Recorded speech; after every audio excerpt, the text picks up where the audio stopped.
ជំរាបសួរនិងសួស្តីបងប្អូនទាំងអស់គ្នាថ្ងៃនេះខ្ញុំចង់ចែករំលែកនៅវីដេអូខ្លីមួយទាក់ទងជាមួយនឹងតំបន់កសិទេសចរមួយដ៏មានសក្តានុពលគឺ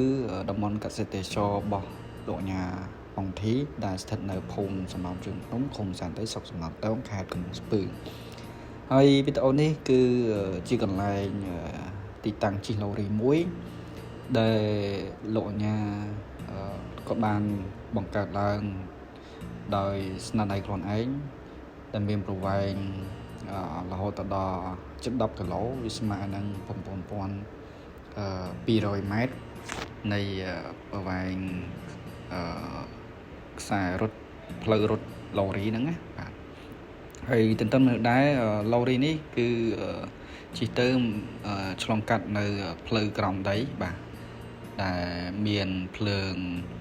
ពណ៌ជាច្រើនដែលខ្ញុំថតបង្ហាញបងប្អូនក្នុងគ្នាទស្សនានេះហើយទន្ទឹមនឹងដែរកន្លែងជិះឡូរីនេះដែរគឺនៅជាប់ជើងភ្នំហើយមានទេសភាពជើងភ្នំដ៏ស្រស់ស្អាតដ៏ស្រស់ត្រកាលដែលជាទីចាប់ផ្ដើមហើយនៅក្នុងតំបន់កសិទេសចរនេះទៀតគឺមិនត្រឹមតែមានកន្លែងជិះឡូរីទេគឺមានកន្លែងជិះឡានប៉ណ្ណាំងឬក៏ម៉ូតូប៉ណ្ណាំងតូចៗគេហៅ go kart មានសួនទឹកមានសួនបន្លែផ្លែឈើហើយមានសួនសត្វ